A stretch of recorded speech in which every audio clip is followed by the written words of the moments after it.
们接下来的单元要来跟各位老师介绍的是教学展演。在数位课程中，老师就像演员，摄影机其实就是学生的视角。因为老师不会与学生像在实体课程中进行直接的互动，所以除了在教材内容转译上，老师需要更仔细的去规划、设想学生在线上学习的时候可能会遇到的状况之外，老师本人的教学风格、教学展演的方式，包含说话速度、肢体动作、脸部表情以及视觉辅助等，也会影响到学生的专注力以及学习成效。那我们依照老师所扮演的角色，大概可以将教学展演的方法分成4种方法，分别是讲述法、演示教学法、对谈法以及情境模拟法。这个单元我们会来讲的是讲述法。在讲述法里面，老师唱的是独角戏，所以老师的个人魅力变得非常重要。老师如果能够将教材讲得易懂、有料又生动的话，学生就会特别的觉得有趣，引发他们的学习动机。在这样子的讲述法中，老师如果还能善用手写注记、文字、简报、影片和图像等多媒体的这个视觉辅助的话，都会大大的加分哦。在拍摄的场景选择上呢，可以是老师的办公室，或者是摄影棚，那或者是安静的空间，都是可以拍摄的。接下来我们就来看几段讲述法的教学案例。其中有一项我们特别值得来提出来跟大家讲一下，就是我们社会心理学家所称的基本归因谬误它的意思是指的我们在看待个人的行为以及看待他人的行为的时候，常常会有一些其实是并不很精准的这个地方。那这个不精准的地方在哪里呢？我们可以观察一下以下的这个场景那这个场景描述的是正有一群人正在排队购买这个电影票。那么在这个排队的当中突然大家看到有一位学生似乎很冒失的就插进这个队伍那这里面我们有3位一个是插进队伍的这个当事人A，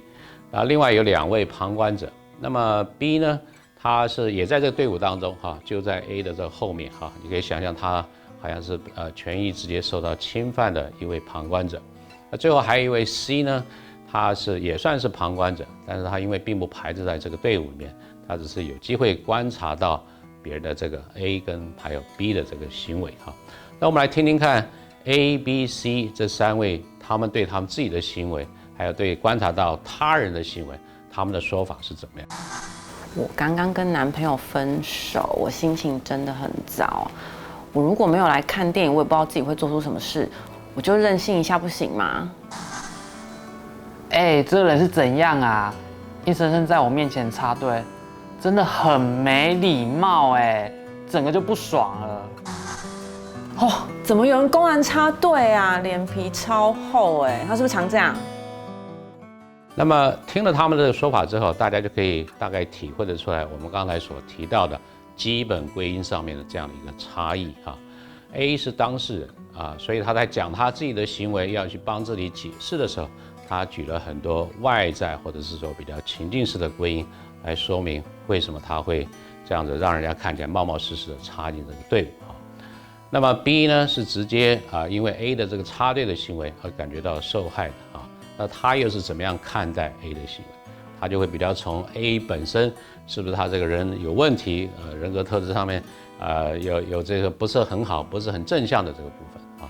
那 C 身为一个旁观者他也比较倾向类似像 B 的这个方式呢来说他对这样一个行为的这个看法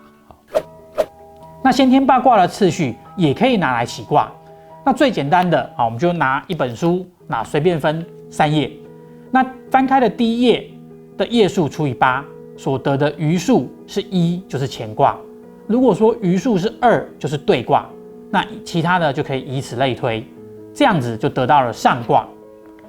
那再翻1页也跟第1页一样除以8，那得到下卦。等到翻出第3页以后，就把三页的数字全部加起来除以6，如果余1就是初爻要变，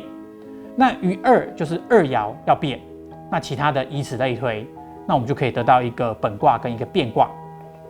所以呢，我们可以来试试看。好，第一个我们翻一下，这边翻出来的是137页。那137页呢除以8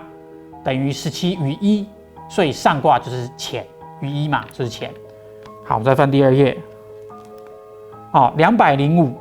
那205除以8就等于25余5，那下卦就是巽，所以上乾下巽就是天风姤，那这就是本卦。那我们翻第3页，第3页呢是59，那所以我们把这3个页数合在一起，59加137加205等于401，所以呢401除以6就等于66余5，所以呢这是95爻要变成65，所以于是乎就从天风姤变成火风鼎。好，那这个本卦跟这个支卦变卦就已经弄出来了。那进一步呢，如果再把8卦相叠，就变成伏羲64卦的次序图。那下面的3画就是伏羲8卦的次序图的8卦，那上面的3画就按照图中16卦、32卦、64卦的阴阳依序往上画。比如说解卦，下面是坎，那往上呢就是94、65、上6，所以就画成这样。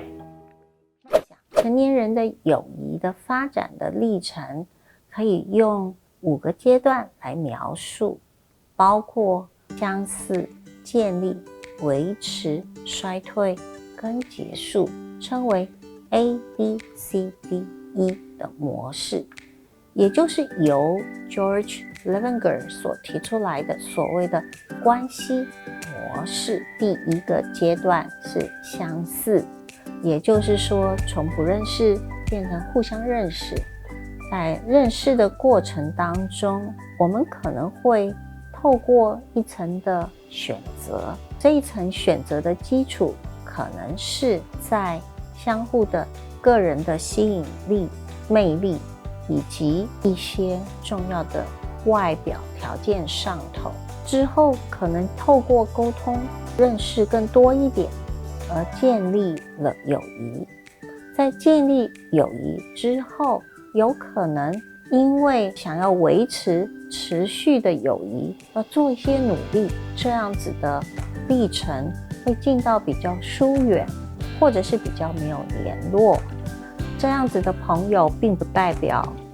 友谊就会结束，而结束的时候通常是有新的人或者是新的朋友成为主要的友谊维持的对象。